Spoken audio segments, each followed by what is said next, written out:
Well, it is such an honor to be here with these beloveds that are joining us today because every 2 years and soon to be three, General Synod brings together faithful members of the United Church of Christ for inspirational worship and fellowship with old and new friends.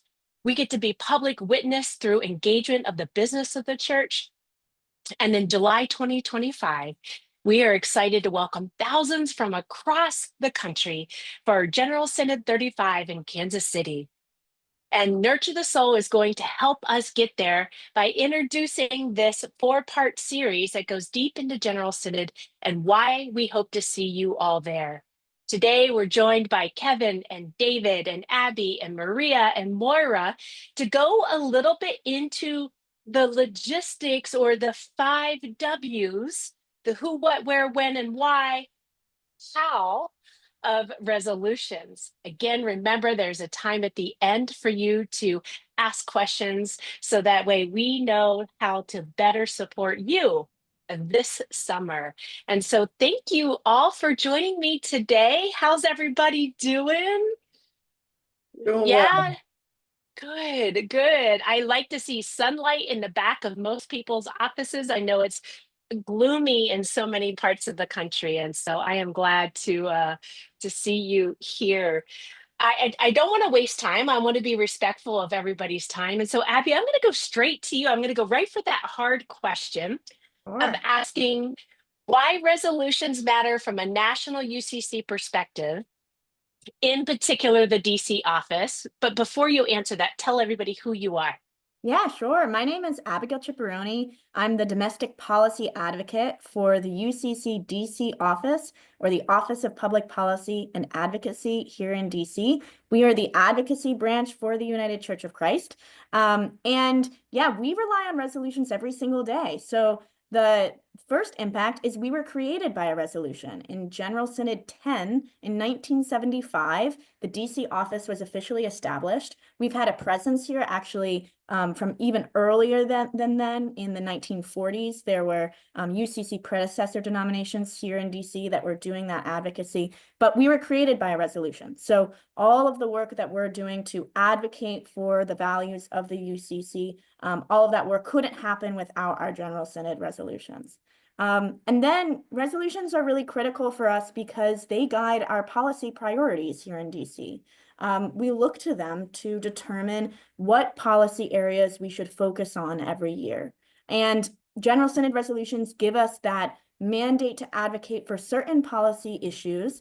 And when there is not a General Synod resolution that directs us to advocate for a policy issue, that means we can't advocate for it. So it has a significant impact on what we're doing here in DC. When we send a letter to Congress, when we go and meet with our members, we can only advocate for issues that General Synod has directed us to advocate for through those resolutions. So if you look at a General Synod resolution, there are therefore clauses and whereas clauses, and many of the resolutions of witness. And so in those therefore clauses, that is that direction that we get from General Synod on what to do. And that really helps us determine our priorities. And then we use those whereas clauses as a good sense of what our voice should be when advocating for those policy areas. And so General Synod resolutions help us write action alerts that encourage our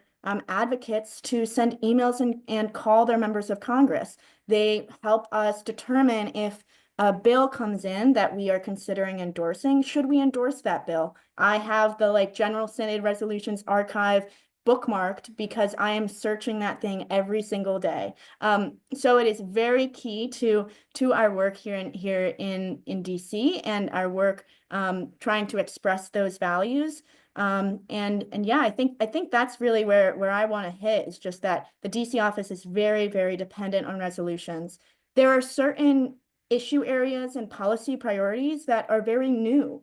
And so those new issues might not have a General Synod resolution with them. That means that we can't act on those issues. So that is, it both is a limiting factor, and we are given a broad mandate because of the number of resolutions that have already been passed when it comes to the policies that we work on.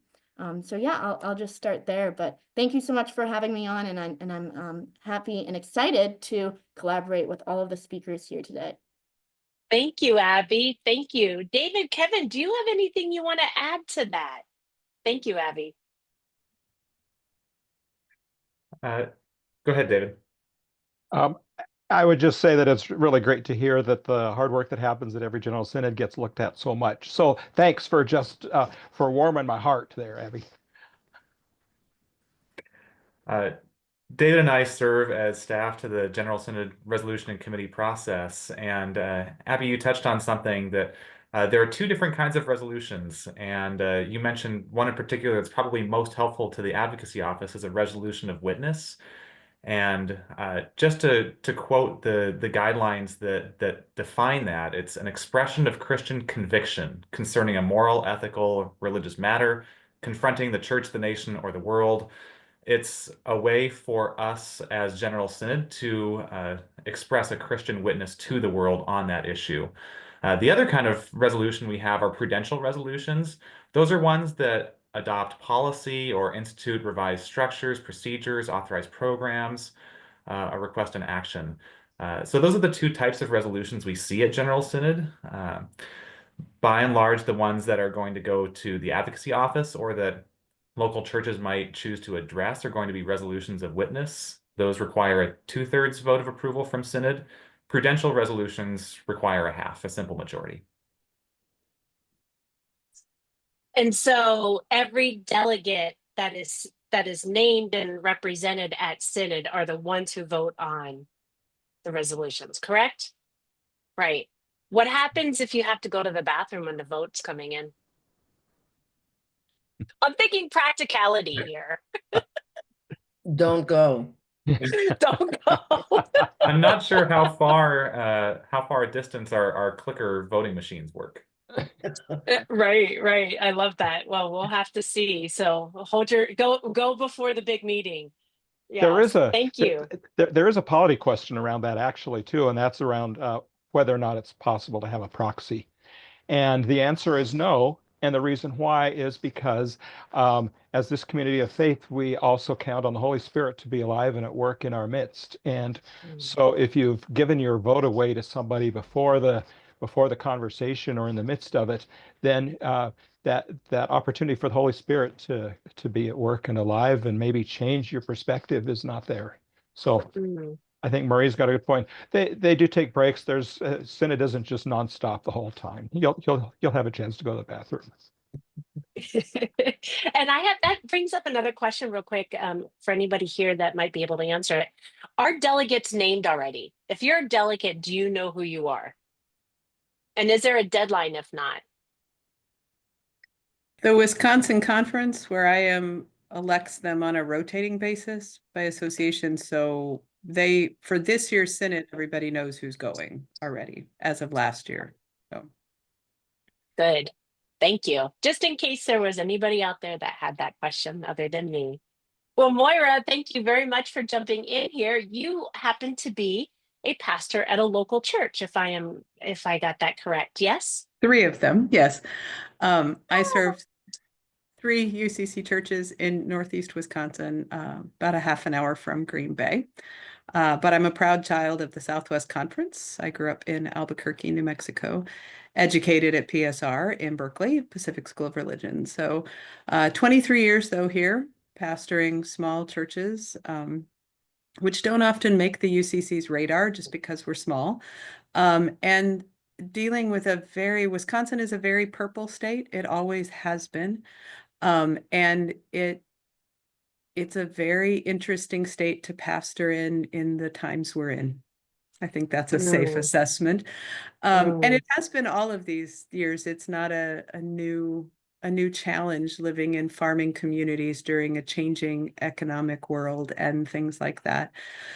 So I have had a long connection to the wider church. My mother instilled that in me and a zillion years ago. And so my interest in knowing what Synod was doing, I've been a delegate to I had to figure that out, Hartford and Grand Rapids, and a visitor at several others. and different roles at different ones. I'm fascinated by what the Synod resolutions do. I spent my seminary polity project figuring out if we'd followed through on those justice resolutions. That is a interesting question for another day, on how we follow through on those things. And some of it's the beauty someone else is going to speak to about the way the UCC works, what Synod says and what local churches do, and the filter in between of layers of that, and how much filters down. It depends a lot on the clergy or the laity in those communities, whether they're interested in what happens if the media gets a hold of it. Certainly when we endorsed same-gender marriage at Atlanta, it was all over the paper, even in little bitty Shawano, Wisconsin, where normally we just cover cattle escapes. So, and hockey scores. So, it depends on how much of it filters down to the people in the pews, depends a lot on the people in between General Synod and the pew. So I may ask then, Moira, if how do resolutions matter at a local level? I know, being congregational and so much of who we are, right? You just kind of gave that breakdown, but what does it mean at a local level when we hear these resolutions coming through? How do you have conversations with congregants? So it depends. I serve one historical congregational church and two historical evangelical Reformed churches, and they have different approaches to that. I can tell you in microcosm the struggle of the United Church of Christ, because in our tradition, the evangelical Reformed tradition is much more historically top down. So it's going to take those with a more authoritative tone, not as authority, but with a more reverential tone, I guess, of, thinking about what the wider church has said. And the Congregationalists are going to maybe not. And, they're going to take everything individually at every turn. And even all these years after the merger, that's true. Because it's just part of the sort of makeup of the history of how those churches work. For me, as the pastor, it's helpful to have some guidance on what the rest of the church is thinking. The resolutions give me some of that, so that I have some way of helping folks think about sometimes incredibly complicated things. I grew up, like I said, in New Mexico in the middle of the sanctuary movement.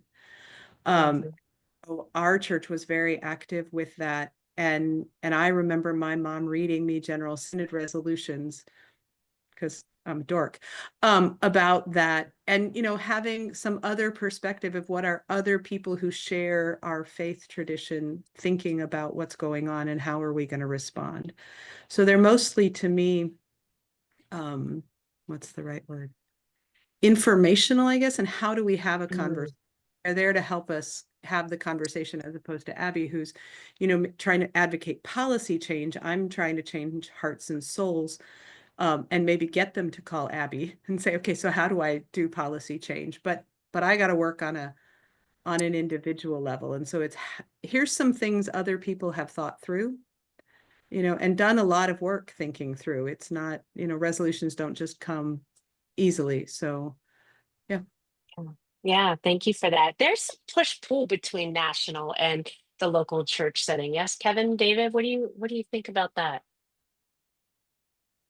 Push-pull maybe is one way, dialogue maybe another. I like that. We talk about being in covenantal relationship with other settings. So rather than a hierarchical structure with levels that are top and bottom, it's different settings, and so every setting is a valid expression of that particular setting, and we count and rely on each other. So the Synod is going to count on and rely on local churches, which is going to be everybody that's at General Synod is a member of a local church, and for that perspective to be there, and then General Synod is going to share its perspective with other settings. So an important thing to name is that the General Synod does not speak for the United Church of Christ in our polity. It speaks to other settings of the United Church of Christ. Mm. So, and for Abby's Yeah. work, she is implementing what the General Synod has voted, which may be where local churches agree with or not. But that's an important part of the work that she does and the perspective that she brings. Mm. Yeah. David, something you say there makes me want to bring up that one thing we typically work with for submitters is making sure things are formatted correctly, and especially with a mind to polity. A frequent edit that we make in edits for resolutions that are being submitted is that the resolved clauses, therefore be it resolved at the end of a resolution, has to say, in this case, the 35th General Synod of the United Church of Christ, ... It's not that the United Church of Christ says XYZ. It's that the General Synod itself is a setting. It is not the national setting. It is not a group of local churches. The General Synod is itself a unique setting of the United Church of Christ that also then ceases to exist at the end of a week. Mm. And so that's where this is one setting of the church speaking, as David said, to, but not for any other settings. Kevin, I'm going to jump in and say also that in those therefore be it resolved statements, ... it doesn't require, it urges, it invites, it encourages. Those are very important words to remember. It's the General Synod being in covenant with other parts of the church and not directing them. And the scope of resolutions is very narrow. There are only a couple of bodies that a General Synod or General Synod resolution can direct. It's really the United Church of Christ board, the officers, and the covenanted ministries. Mm. That's it. It cannot direct any other body of the church. For those of you who are not able to visualize what is happening on the screen, I have never seen more bobbleheads in a webinar that I've hosted thus far than to the answer to that question. And so I want to thank you all. There's universality, and the words are important that we use, right? The invitation, right? An invitation is a door opening, not a door closing. And so I like that reminder, David, to think about the invitation, the conversation, right? And it's so important. And that's what makes our denomination so special, right? I get to preach on Sundays, and I stand up and I welcome the congregation and I say, wow, do we have a really rich, complicated history, to a whole bunch of people coming together to say, we can live into God's call differently. And we can only do it when we do it together. Right. And I love that invitation. So thank you for that. I'm curious about, and this is some of all of you are sharing a little bit of personal story, but I want to get a little deeper personal story wise with Reverend Moira. I believe that you were an author of a resolution. Am I correct? You are. I authored, and what's the word I want, David? I was the proponent. There we go. The proponent of the resolution to make Break the Silence Sunday, sometimes BTSS, and a date on the UCC calendar, fourth Sunday in April. So the resolution, the heart of it is for the church to do a better job supporting survivors of rape and sexual violence. The church, all churches, not just the UCC, but often replicate the victim shaming culture around us. And then we add the theological weight of all sorts of things to that. So I've been doing that advocacy work for survivors. I'm a survivor myself since I was in seminary a long time ago, and started trying to get a foot in the door at Minneapolis General Synod when I had first come to Wisconsin. And that didn't go very well for a lot of different reasons. But eventually, Synod came to Milwaukee, which, felt like it was coming home. And so we brought the resolution for Break the Silence Sunday to 2019, worked with David to submit it, worked with T3 people who read drafts and made changes and who know more about the what, the wherefores and therefores and whereases should say, so that we didn't have very many changes from David's committee before we got to Synod, and then brought it as the proponent. So spent time going to conference caucuses at 6:30 in the morning. When David says Synod doesn't go all day, I'm not so sure about that. We had a lot of 6:30 a.m. talk to the New York conference or whatever it was things, and 9 o'clock at night things, and then worked with Cheryl Lindsay, our amazing committee chair, who shepherded us through that process. And Break the Silence Sunday being a very personal kind of thing, as opposed for particularly the people in the committee. Cheryl was an amazing gift to us to let it evolve differently. Her good Quaker roots met with mine, and that went very well for hearing the stories that needed to be told in that committee process. So, yeah. And then COVID came. Yeah, go ahead. I want to hear it. Go ahead. And so we lost all of our momentum with COVID, because Break the Silence Sunday is something that's hard to do in virtual settings. We're starting to learn how after all this, but the intimacy of the stories that are told and the support that's needed, it's different than some things you can advocate for. And so when we were at Indianapolis 2 years ago, a lot of people said they'd never heard of it because we lost all that momentum. And we're rebuilding it. At Indianapolis, we heard 210 survivor stories from people who were in General Synod. That's about a third of the people who were delegates, which tells you something about the math and the need for the work. We will be at Kansas City, so gearing up for that. But yeah, it's the impact of the resolution. The challenge of the UCC is it turns out there are lots of churches doing it, but they never have to. Right. So I think I learned a month ago or so that David's church is doing Break the Silence Sunday, and I had no idea, because they don't have to report back. So, right, like Abby might hear that they're calling to learn to do this advocacy thing, but you don't necessarily, right? You send out all these policy alerts and then people do things. They don't have to tell you they did it. Even more so with local churches. So finding out that churches are participating or communities are being part of Break the Silence Sunday is always a little piecemeal. Yeah. How I want to check in, like, what is the work that entail, like, from thought process to to submission, and then we'll be able to switch to Maria here to talk a little bit about that. Can you share a little bit about your process, Moira, like emotionally tied to this as well, if you're comfortable? Yeah. Ernest Hemingway said there's nothing to writing. You just sit down at the typewriter and bleed. And for this particularly, because this is the work of my life, to advocate for survivors and that the church can do a better place. I would not be who I am today without First Congregational in Albuquerque having stepped up for my family. And I know the church can be that every time. And that's what I work for.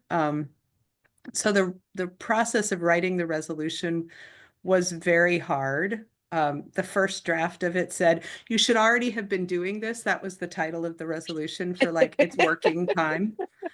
Because I needed to say it, right? I'm like, okay, that's never going to get through the committee, but you got to write it down. It's and some resolutions are much more intimately personal than others. And I think always for the person who's writing them and bringing them forth, you've got to be passionate about it, or you're not going to put up with the work it takes to get there. And the financial obligation that comes with it too, because of the kind of resolution we did. We are entirely self-funded. So, no money comes to us from the national church for anything. So, and going to Synod is not an inexpensive prospect, between travel and housing and, but I'm a small church pastor. We packed a lunch and loaded the car and off we went. But, you're not going to invest all of that unless you're really passionate about the issue you're bringing forward and a way to make the church change into who it needs to be. So Yeah. Yeah. Moira, thank you so much for that. Thank you for being voluntold that you were doing this from us. And I just so enjoyed the conversation of getting to know you at a one-on-one level, you know, our phone conversation about your beautiful work, not only around the resolution, but the ways in which you are dreaming how to make and build community in three different congregations with different polity perspectives. We see you. I'll Thank just you. stay And I there. put our Yeah. Break This on Sunday website in the chat. Yes. New stuff coming soon. We're going to do Dear Survivor letters at Synod. So Thank you very, very much. I really appreciate that, Moira. And that brings me to, and just so you know, if you would like to submit a question, now's the time to do it. We do have some questions in, and that's perfect. Keep that up. We will get to those in just a moment. But now I wanted to turn it over to David and Kevin. We got to hear the resolution author's experience. Can you talk to us about the process, the outline? What does it look like from beginning to end from what you see? Uh, Part of the joy of doing this work is getting to work with submitters like Moira and others that have a passion, that want to change how we are, who we are, how we live out our faith. So that's part of the joy. We've been working with submitters for about a year now. And we have a variety of particular roles, but the first one is as members of what's called the Resolution Review Team, which looks at the resolutions and offers suggestions to make sure that they match with the UCC polity to try to help submitters be sure that the wording is clear about what they want from the General Synod and what the impetus is for bringing this forth. So the whereas and the therefore be it resolved um, paragraphs are both part of that. So it's a lot of back and forth. We don't take positions on any of the resolutions, but we do take our passion is the process. That's what we say to ourselves. That's what we say to committee chairs. I'm sure Maria has heard that. Um, and that is the first step, just that back and forth. I think just our own experience with resolutions, trying to help submitters put it in a way that meets the standing rules, the General Synod standing rules, that meets polity, that meets the necessary Roberts rules, that brings it into a form where what comes before a committee or wherever it goes speaks as closely as possible to what it is that the submitters are grounded in and what they hope the outcome is. After that, we have resolutions go before what's called the Committee on Disposition. That is the United Church of Christ board that acts as this General Synod committee that makes a recommendation on how the General Synod should address each of these resolutions. Most commonly, that means they go to a committee. It could also mean that they go directly to implementing bodies. It could mean that they go to a plenary of the Synod. It could mean that they go directly to the board of directors. The Synod itself can vote to affirm that decision or change it at its opening plenary. But once that decision is set, then the resolutions by and large working through committees, there's a committee process that Maria will speak to at General Synod where committees meet and learn more about a resolution from an educational intensive, which is a presenter who talks about the broad topic addressed by a resolution, not the resolution itself, just to give more background and context on a topic addressed by a resolution. Then the committees can hear from a proponent for every resolution. They can hear different perspectives from everyone in the room, and then they are free to wordsmith within certain parameters before eventually it goes back to the floor of General Synod with a recommendation from the committee, and then debate ensues on the committee's recommendation on the resolution.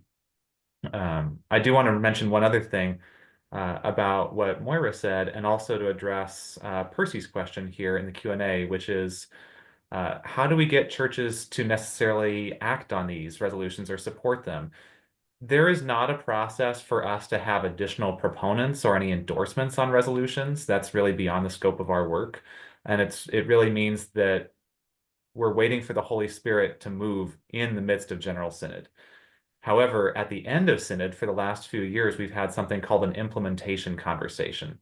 And that's where anyone interested in the topic of a resolution can meet, can share best practices, can say, wow, I'm really excited about this resolution. How can I bring it to my local church? How can I bring this back to my setting? How can we stay connected and do this work together? Because once a resolution is passed or adopted or even just discussed, even if it was defeated at General Synod, by and large, that's the end of the discussion in the national setting, unless it goes into the DC office. And so it's up to local churches themselves to say, wow, this is a really important issue. We feel a calling to work on this. How do we work together? And part of that goes to the submitter reaching out, anybody who is interested in the topic connecting with the submitter, finding other resources, having UCC news stories about resolutions. There's no real formal process, but that's where implementation conversations are really important. And for local churches to say, wow, we should really be tuned into this setting of the church, to General Synod, and hear what they're discussing. I I love want that. to. Are there, oh, go ahead, David. One of the places that we sort of skipped over is how we get committee chairs and what happens to get them up to speed. So, by way of introduction to the fabulous Maria, I would say Yes. we ask conference ministers and others in various settings to recommend people that they think might be good committee chairs, and that's somebody that has familiarity with group process, has familiarity with give and take, is grounded and can set aside their own personal opinions for the sake of the process, and uh, some other areas like that that are helpful for a person to come in and be a chair. The committee chairs then come to Synod a day early and have an intense a 12-hour session on that Thursday and again on that Friday morning before Synod, get up to speed with the polity issues, with suggestions, with best practices that each of them have shared.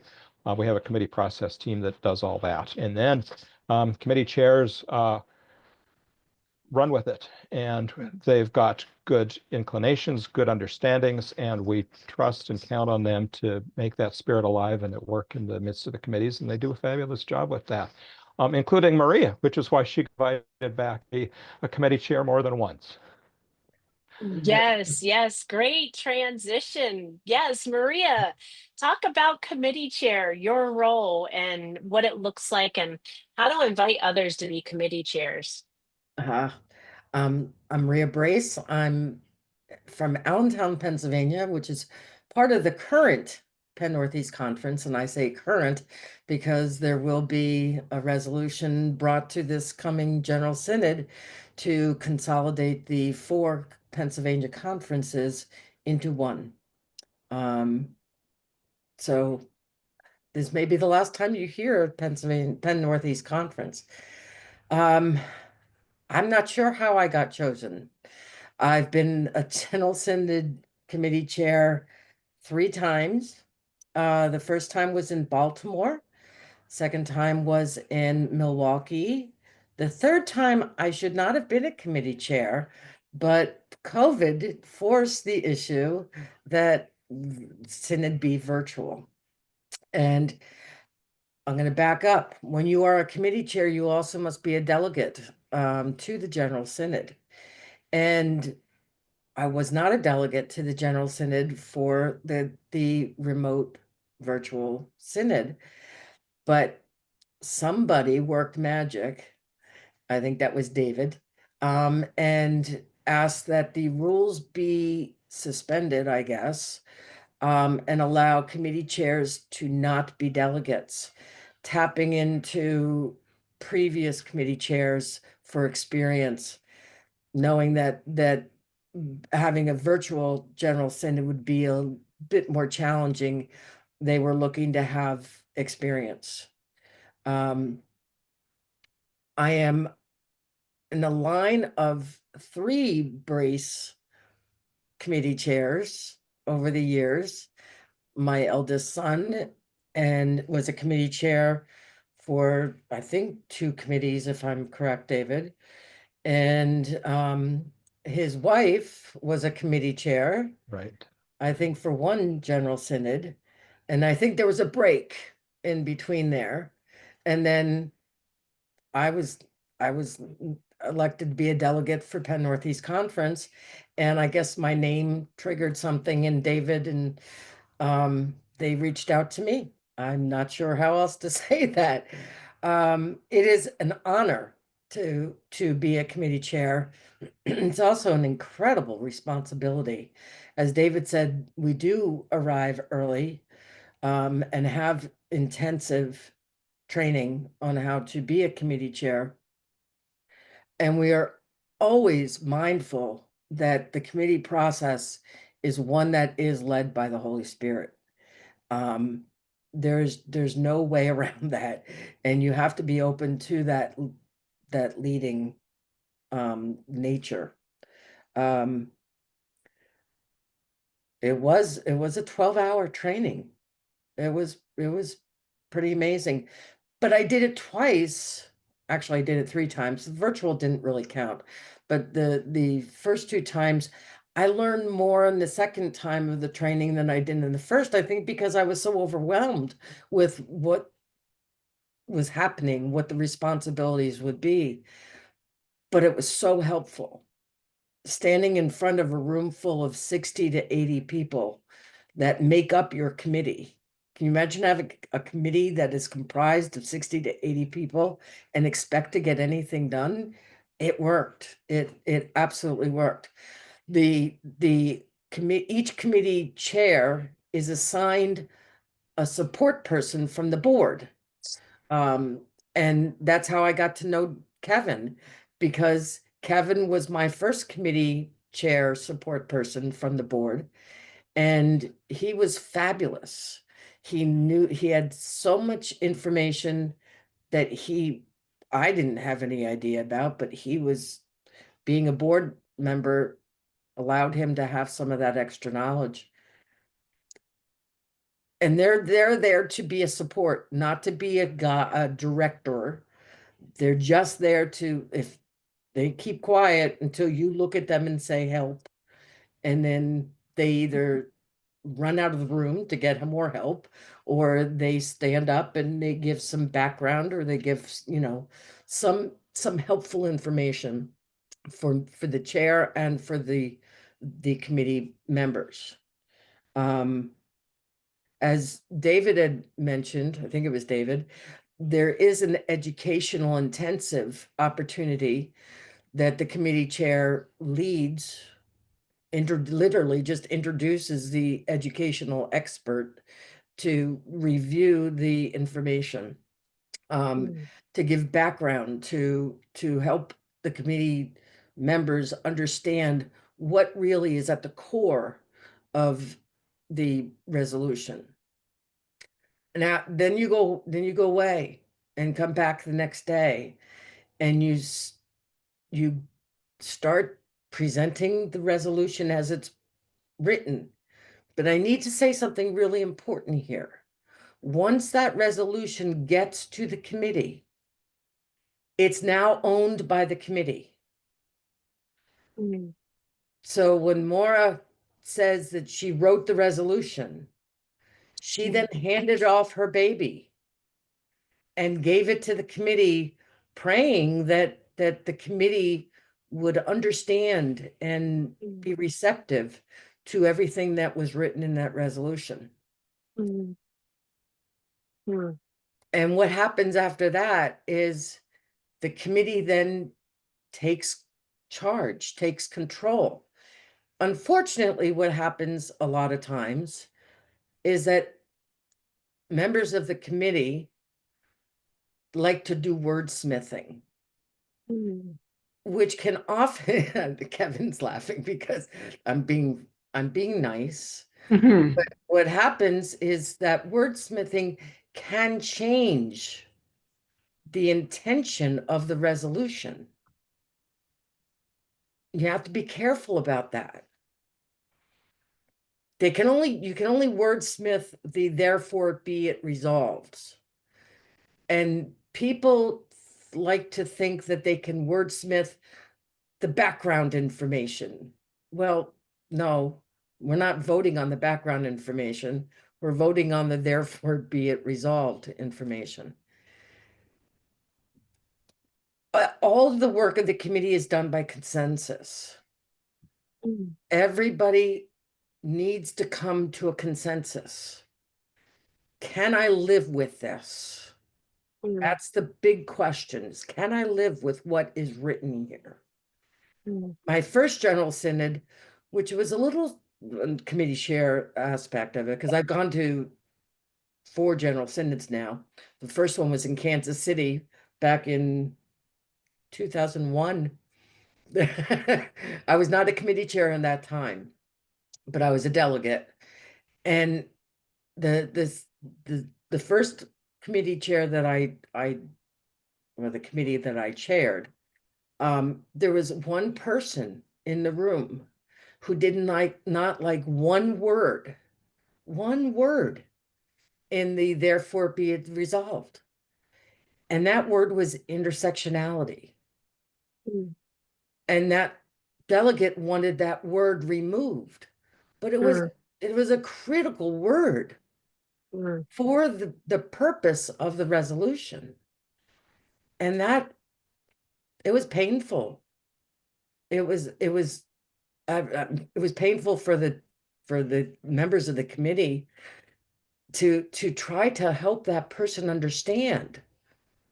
And sometimes it's just not possible. Mm. Um, Mm. but the committee chose through consensus -1 to keep that word in place. Mm. Unfortunately, the person who felt so strongly about that word stormed out. Mm. And that's a sad response, Mm. because we are all in this together. And Yeah. but that word was important to the Mm. purpose of the resolution. Once you come up with your final resolution from the committee, then the committee chair takes everything back and writes an introduction, submits the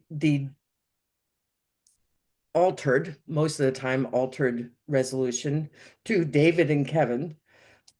And that's then uploaded into the system for the General Synod delegates to review. And then the committee chair writes an introduction and makes the presentation to the delegates of General Synod. And remember when I said, when the committee receives the resolution, it's no longer the author's resolution, it's now the committee's resolution. Likewise, once the committee presents the resolution to the General Synod, it is no longer the committee's resolution. It is Mm. now General Synod resolution. And the delegates of General Synod likewise like to do wordsmithing. And there's sometimes some intensive give and take on that wordsmithing. But go back to the intersectionality word. That person who didn't like that word, intersectionality, spoke on the floor, General Synod, and said, I want that word removed. And a vote was taken, and the vote said no, it stays. Mm. But it becomes the property, if that's what you want to call it, of the General Synod delegates. And it's either yay or nay. And then there's been some nays, right, David? Right, Kevin? There's been some resolutions that have not passed. I remember one from Baltimore was on the providing adopted children with the names of their birth parents. And There was that, another one I think might have been from that synod on do we call what Israel has been doing towards Palestine apartheid?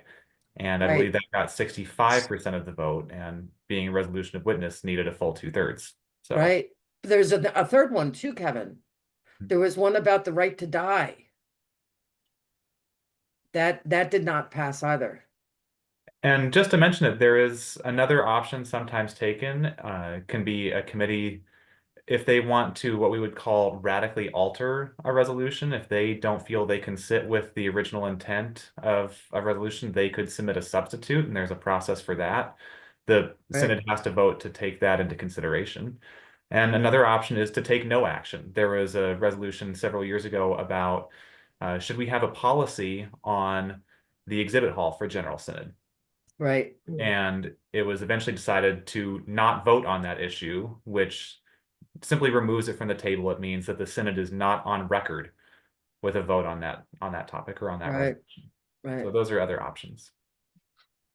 So once the General Synod delegates vote on the resolution, the committee chair's work is done.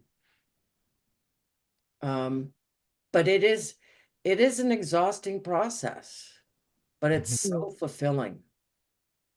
Yeah.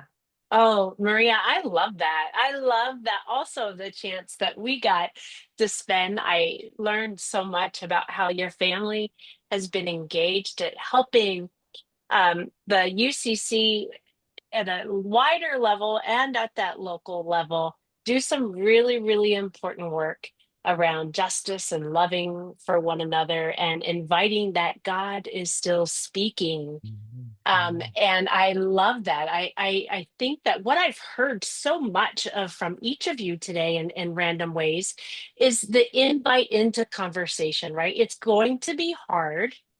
It's going to be challenging, but what a time to be alive, right? To be a somebody who says, I got to hear and learn and know and meet and then help to usher forward some of the things that our denomination deemed pretty valuable. David, you were off of mute, but you put yourself back on. What would you like to say? Amen to all of that. I think that was all. I'll take it. Thank you. So I have some questions, but I want to go kind of building off of what Maria just shared, which was the educational intensive was very helpful to me as a delegate to the committee I was assigned to. I would love to have something virtual before Synod on all resolutions. Is that possible? We have floated that. It's been a discussion ever since the virtual General Synod, at least from 4 years ago. And really it comes down to a logistical challenge of cost, of trying to get speakers aligned, of trying to get webinars all scheduled. One of the advantages to doing the virtual General Synod was that delegates could watch all of the educational intensives for every resolution, which was a great opportunity. And we would love to do that. And it just would be very logistically difficult to do that in addition to offering something live at Synod or even in lieu of. And that would be amazing. And it's not been possible to pull off this year or the year before. I have to say that the educational intensive for my committee on the virtual General Synod was not helpful. It's all a matter of the person's delivery and how it's presented. And I think that was a big factor this year for the General Synod Planning Committee about having all of them pre-recorded versus having them live, is that if they're pre-recorded, there's no chance for Q&A. There's no chance for correction or for adjustment. And I think sometimes the committee delegates felt that the educational intensive wasn't very helpful and there wasn't a chance to clarify things for the wider setting. So that went into the decision to have live versus virtual or pre-recorded educational intensive. Building on that oh, go ahead, Reverend Moira. I think you unmuted. I think there's a question in the Q&A about, or somewhere, or in the chat maybe, about the implementation conversations being more widely accessible. And I think that might be really useful, now that we're learning to master our technology, right? That we have ways to have those conversations recorded or in a wider format, like these Thursdays or Mondays or Thursdays, or we have all those different things, right? Wednesdays. You know, that might get the information about Synod into more local churches as well, right? So if this gets adopted, then there's an implementation conversation. And if that's a bigger conversation and people can say, oh, I'm wondering what that's about and what it might mean for us in, you know, northern Wisconsin, then I think that's an interesting question. The recorded educational ones, no, because it's not interactive at all. And you can't really, I mean, you can impart information, but you can't learn. So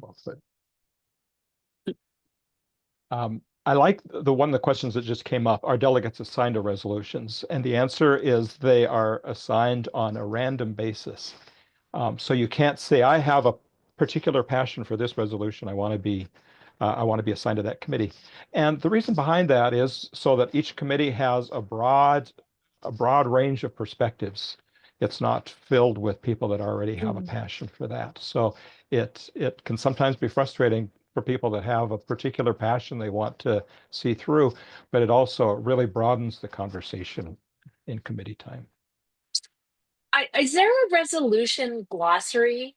There's so many terms and meanings that are really important. We may not remember those specific nuances. Yes, the resolutions website has recently been updated and is a great resource on there. Really that, and also to address the question of if we have ideas about or want help and assistance in drafting a resolution. Everything that you need to write a resolution is on uccresolutions.org. The primary thing to look at is the General Synod Standing Rules. That has definitions of terms. It walks through the entire process from start to finish. And that was recently really kind of revamped to hopefully be a little bit clearer than in years past. So reading through the General Synod Standing Rules sounds like it's going to put you to sleep, but it really does define everything and walk through everything. And also then on uccresolutions.org are resources such as helpful verbiage and 2 sample resolutions and then a resolution template to use in drafting. And then for any prospective submitters, the best thing they can do is before they even as they just get the idea, hey, I'd like to write a resolution, or hey, I'd like to make this topic be discussed in a broader setting, email resolutions@ucc.org. That email goes to me and David, and we are the ones who kind of shepherd that process. So as early as anybody has an idea, please get in touch with us.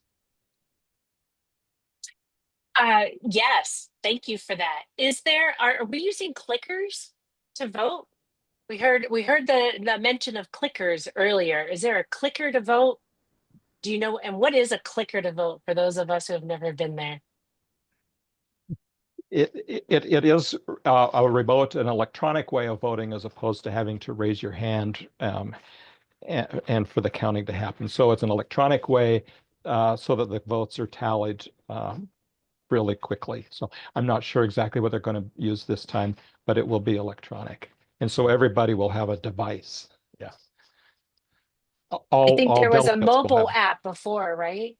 It wasn't it? It was on the mobile app. So it was an app at Indianapolis, and there were concerns about that because of accessibility to smartphones and data and all of those sorts of things. So I just remember that conversation. I don't know what's happening.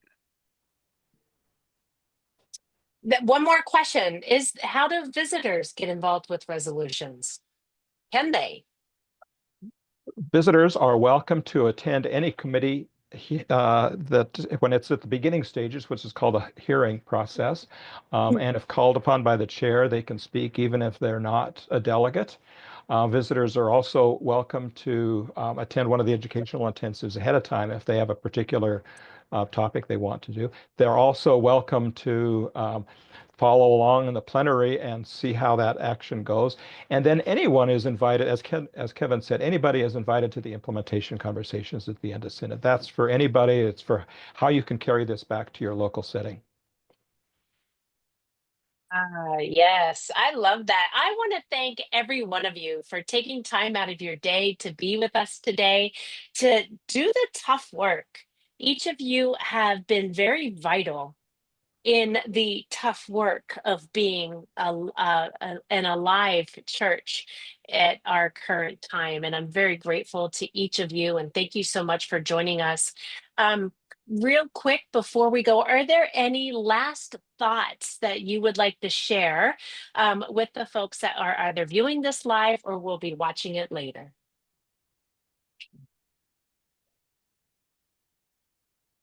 Deep gratitude for the UCC and our sometimes messy, sometimes convoluted, but I think striving to be faithful. Yeah, I would just say thank you to everyone who has authored a resolution in the past or will author a resolution in the future.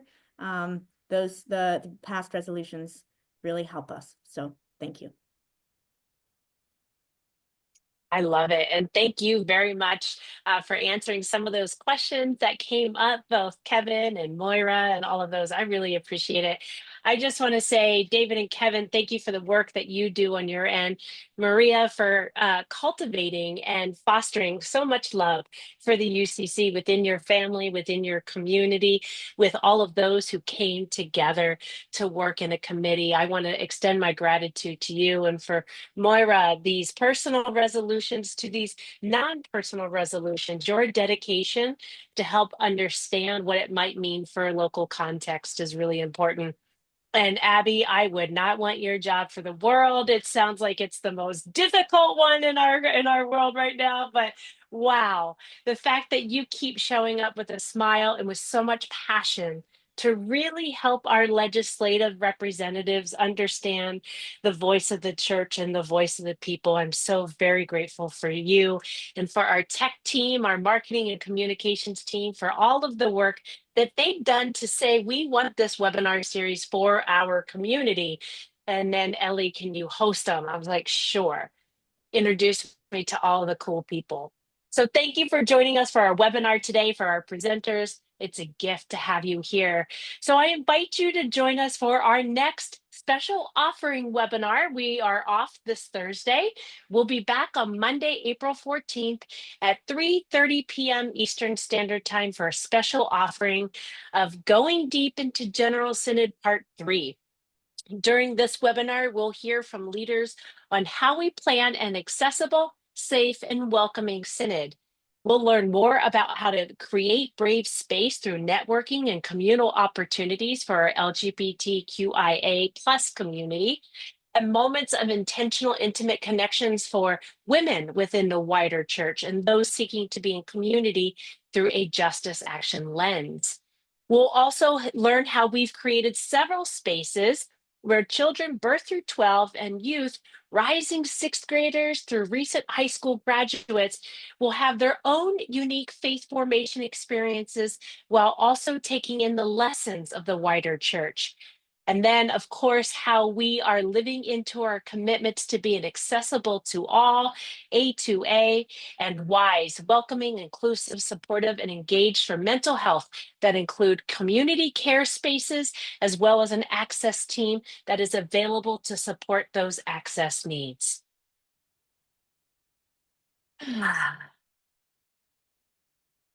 Beloveds, you get to be a part of the church in so many different ways.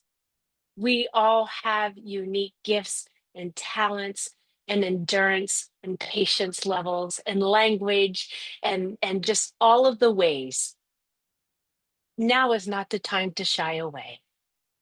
Find rest, find love, know that you are needed in whatever way you show up. We just need you to show up.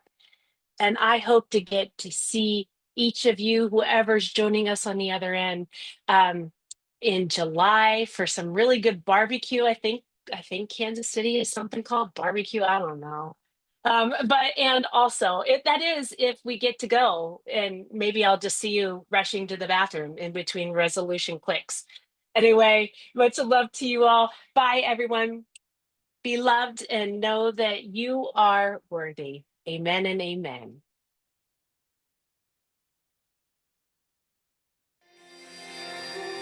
Siblings in Christ, if you are moved by this conversation, if what's been offered here has helped enhance your ministry, or has nurtured your soul for the journey, please consider donating to the annual fund of the United Church of Christ by texting UCC to 41444. Your support will help to provide programs like this, which are an essential part of our ministries in the United Church of Christ. Thank you for your support. Be blessed on your journey and know that you are not alone. We are holding you in prayer. Amen.